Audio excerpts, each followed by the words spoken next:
శ్రీమాత్రే నమ. జయ గురు దత్తాత్రేయ నమ.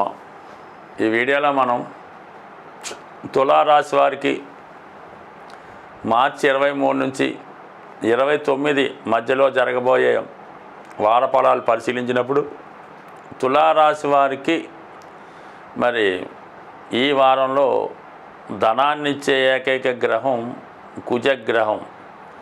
భాగ్యస్థానంలో సంచరిస్తున్నటువంటి కుజగ్రహ ప్రభావం వల్ల ఈ రాశి వారికి వ్యక్తిగతంగా వారి యొక్క శక్తి సామర్థ్యాలతో వారిలో ఉన్నటువంటి టాలెంట్కి అనుగుణంగా మంచి అవకాశాలు రావడం జరుగుతూ ఉంటుంది. ముఖ్యంగా అటు సాఫ్ట్వేర్ రంగంలో కానీ ఇటు real estate, banking and finance రంగాల్లో ఉన్న వాళ్ళకి చాలా ప్రోత్సాహకరంగా ఉండే అవకాశం ఉన్నది. అలాగే చాలా కాలంగా వేధిస్తున్నటువంటి రుణ సమస్యలు, అలాగే ప్రభుత్వానికి చెల్లించవలసినటువంటి అన్ని రకాల ట్యాక్సులు, పన్నులు వగైరా వగైరా మరి ఈ వారంలో మీరు చాలా వరకు క్లియర్ చేయడం జరుగుతూ ఉంటుంది. అలాగే ఏదైనా ఒక స్థిరాస్తితో, భూమో, ఒక యంత్రం లాంటిదో కొనుక్కునే ప్రయత్నాలు చాలా వరకు ఫలించే అవకాశం ఉన్నది. మరి కొంతమంది ఒక బిజినెస్ ట్రిప్గా ఏదైనా ఒక విదేశంలో వెళ్ళి అక్కడ ఉన్నటువంటి మార్కెటింగ్ రంగాన్ని పరిశీలించి కొత్త వ్యాపారానికి కొన్ని కొత్త అగ్రిమెంట్లు కూడా చేసుకొని మీ యొక్క వ్యాపార సామ్రాజ్యాన్ని ఇంప్రూవ్ చేసే అవకాశాలు కూడా చాలా బలంగా ఉన్నాయి. కొత్త అగ్రిమెంట్ చేసుకుంటారు, కొత్త పరిచయాలు కలుగుతాయి, కొత్త కాంట్రాక్టులు చేపట్టడం జరుగుతూ ఉంటుంది. ఇక ఈ రాశ్యాధిపతి శుక్రుడు 6వ స్థానంలో ఉచ్ఛలో ఉండడం వల్ల బాగా అధికారంలో ఉన్నటువంటి స్త్రీలతో కానీ, అలాగే ప్రభుత్వ అధికారులతో కానీ, రాజకీయ నాయకులతో కానీ కొన్ని విరోధాలు మీకు వచ్చే అవకాశం ఉంది. చాలా వరకు ఈ ప్రత్యర్థి వర్గం వారు మీపై విజయం సాధించాలని, మిమ్మల్ని ఏదో విధంగా అణగదొక్కాలనే ప్రయత్నం చాలా వరకు జరుగుతుంది. అయితే అంతిమ విజయం మీకే వచ్చినప్పటికీ కూడా కొన్ని నిందలు, అపవాదులు రావాల్సి ఉంటుంది. చాలా కాలంగా ఆత్మీయులుగా ఉన్నటువంటి వారు మీకు దూరం అవ్వడం, మీకు ఎగ్నెస్ట్గా పనిచేయడం జరుగుతూ ఉంటుంది. బట్ విజయం మీకు వచ్చినప్పటికి కూడా మీతో పోటీ పడిన వారు చాలా వరకు మీతో శత్రుత్వం పెంచుకొని ఏదో విధంగా మిమ్మల్ని అన్పాపులర్ చేసే ప్రయత్నాలు జరుగుతూ ఉంటాయి. సాధ్యమైనంత వరకు ఈ రాశివారు స్త్రీలతో విరోధం తెచ్చుకోకుండా ఉంటే మంచిది. ఇక మరి ఈ వారం చివరిగా మీకు 5వ స్థానంలో శని భగవానుడు ఈ ఒక్క వారమే ఉంటాడు కాబట్టి మరి ఈ వారంలో మీరు ఏవైనా నిర్ణయాలు తీసుకునేటప్పుడు, ముఖ్యంగా వివాహానికి సంబంధించిన నిర్ణయాలు తీసుకున్నప్పుడు కొంతకాలం వాయిదా వేసుకొని వచ్చే వారంలో నిర్ణయం తీసుకుంటే మంచిది తప్ప ఈ వారం ఏ ముఖ్యమైన నిర్ణయం తీసుకున్నా అది ఇంచుమించుగా జరిగే అవకాశాలు లేదు. కాబట్టి సాధ్యమైనందుకు నిర్ణయాలు వచ్చే వారానికి వాయిదా వేయడం మంచిది. మరి చాలా అనవసర ఖర్చులు, వేస్ట్ ఖర్చులు చాలా వరకు ఈ సమయంలో జరిగే అవకాశం ఉంది. ఎవరో ఏదో చేస్తామని, మిమ్మల్ని ఏదో ఆపద నుంచి బయటపడవేస్తామని, మీకు కొత్త అవకాశాలు కల్పిస్తామని ఆశ చూపి మరి కొంతమంది, అది జ్యోతిష్కులు అవ్వచ్చు, రాజగురువులు అవ్వచ్చు, వేరే గురువులు అవ్వచ్చు, వారిని నమ్మడం వల్ల వారు చాలా మొత్తంలో మిమ్మల్ని ఖర్చు పెట్టించి ఈ విధంగా మిమ్మల్ని అప్పులు పాలు చేసే అవకాశం కూడా ఉంది. కాబట్టి మరి ఈ సమయంలో మీరు ఏదన్నా ఒక పెద్దవారంటే ఈ శాస్త్రంలో ఏదైనా తంత్రశాస్త్రంలో ఉన్నవాళ్ళు, జ్యోతిష్ శాస్త్రంలో ఉన్నవాళ్ళు పెద్ద మొత్తంలో మీతో ఏదన్నా ఖర్చు పెట్టే కార్యక్రమాలు చేసే ప్రయత్నం జరుగుతుంటే చాలా వరకు దాన్ని అవాయిడ్ చేసుకోవడం మంచిది.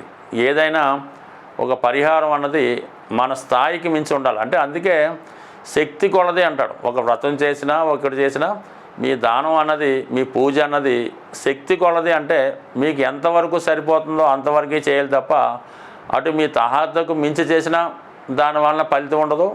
అలాగే మీరు మంచి పొజిషన్లో ఉండి ఏదో తూతూ మంత్రంగా కావించినా కూడా దాని ఫలితం ఉండదు. కాబట్టి ఏదైనా మీ శక్తి కొలది ఏదైనా పరిహారం చేయదలుచుకుంటే చేయండి. దాన్ని బట్టి మీకు రావాల్సినటువంటి పుణ్యం ఎలాగా వచ్చే అవకాశం ఉంది. బట్ ఏదైనా అతి తొందరలో వృత్తిపరమైనటువంటి అభివృద్ధి మీకు రాబోతుంది. గ్రహాలు మన గోచారం లాంటి ఫాలో అయినప్పుడు కొన్ని గ్రహాలతో కలిసినప్పుడు కొన్ని రంగాల మీద వాటి ప్రభావం చూపడం జరుగుతూ ఉంటుంది. మరి ఇప్పుడు ఏమైందంటే శుక్రుడు ధనకారకుడు, అన్ని సంపదలకి కారణం అవుతూ ఉంటాడు. అటువంటి శుక్రుడు రాహుగ్రహంతో కలియడం వల్ల ఇంచుమించుగా అన్ని రాశుల వారికి విపరీతమైనటువంటి ఫైనాన్షియల్ స్ట్రగుల్ ఏర్పడడం జరుగుతూ ఉంటుంది. అలాగే సొసైటీలో బాగా నేమ్ కలిగినటువంటి స్త్రీలకి కొన్ని అపవాదాలు కానీ అనారోగ్య సమస్యలు కానీ కనబడుతూ ఉంటాయి. అసహనంగా వాళ్ళు కొంత ఫీల్ అవుతూ ఉంటారు. కొందరి మీద ఒక విధమైనటువంటి నిందలు అపవాదులు కూడా రావడం జరుగుతుంటుంది. అంటే ఏదన్నా ఒక స్త్రీ సమాజంలో బాగా పైకి ఎదిగినప్పుడు కామన్గా దాని మీద బురద జల్లే ప్రయత్నం చేస్తూ ఉంటారు. ఈ రాహు శుక్రుడు కలియడం వల్ల ఈ సెలబ్రిటీ రంగానికి చెందినటువంటి, అంటే ఎవరికాలే గొప్పవాళ్ళు ఉంటారు, బట్ ఎవరికాలే గొప్పగా ఊహించుకుంటూ ఉంటారు. అటువంటి వారికి ఏదో విధమైనటువంటి నిందలు అపవాదులు జరిగే అవకాశం ఉంది. ఎక్కువగా భార్యాభర్తల మధ్య కానీ కుటుంబ సభ్యుల మధ్య కొన్ని అపోహలు అపనిందలు ఇలాంటివి వచ్చే అవకాశం ఉంది. కాబట్టి దాని పరిహారం నిమిత్తం ఏం చేయాలంటే ఏదైనా రాహుగ్రహానికి పరిహారం అన్నది చాలా సులభంగా చేసుకోవచ్చు. దాంతో మనకి ఈ వారం చివరిలో అమావాస్య రావడం జరుగుతుంది. అంటే ఏదైనా రాహుగ్రహానికి అమావాస్య లేదా అష్టమి తిథుల్లో పరిహారం అన్నది చాలా తొందరగా దాని ఫలితం కనబడుతూ ఉంటుంది. మరి ఈ సమయంలో ఎవరైతే ఇటువంటి విపరీతమైనటువంటి ఆర్థిక సమస్యలు, అలాగే నయం కాని దీర్ఘకాలిక రోగాలు, అలాగే భరించరాని అపనిందలు అపవాదులు ఉన్నవాళ్ళు మరి ఈ అమావాస్య రోజు మరి వాళ్ళు ఒక కొబ్బరికాయ, అంటే పీచుతో ఉన్నటువంటి కొబ్బరికాయ, ఈ పీచుతో ఉన్నటువంటి కొబ్బరికాయని మరి మీరు తల నుంచి పాదాల వరకు అది 3 సార్లు క్లాక్ వైజ్లోను 3 సార్లు యాంటీ క్లాక్ వైజ్లోను తిప్పి ఏదైనా ఒక పారే నదిలో కానీ సముద్రంలో కానీ ఏది దొరకనప్పుడు చెరువులో కానీ దాన్ని విసర్జించి మరి వెనక్కి తిరిగి చూడకుండా రావాల్సి ఉంటుంది. ఇది కేవలం చీకటి పడుతున్న సమయంలో చేయవలసి ఉంటుంది అన్నమాట. అంటే ఇంచుమించుగా సూర్యాస్తం అయిపోయి ఇంకా మనకి ఇంచుమించుగా ఒక 6:30, 7, 8 గంటలకి ఈ ప్రక్రియ చేయవలసి ఉంటుంది.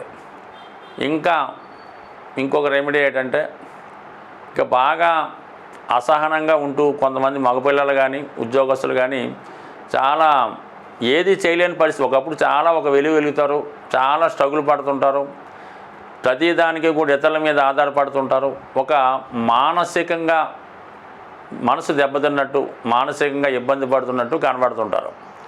అటువంటి వారికి బూడిద గుమ్మడికాయ తీసుకొని ఇదే అమావాస్య రోజు ఈ సంధ్యా సమయం సాయంకాల సమయంలో మీ కుటుంబంలో పెద్దవారు కానీ లేదా ఎవరైనా కొద్దిగా అనుభవంగా పెద్దగా ఉన్నవాళ్ళు ఈ అబ్బాయిని ఈ బూడిద గుమ్మడికాయతో దిష్టి తీయవలసి ఉంటుంది. అంటే రైట్ సైడ్ 3 సార్లు, అలాగా యాంటీ క్లాక్ వైజ్లో 3 సార్లు చక్కగా దిష్టి తీసి దాన్ని చక్కగా బ్రేక్ చేయవలసి ఉంటుంది. బ్రేక్ చేసి ఎవరింటికి రావడం జరుగుతుంది.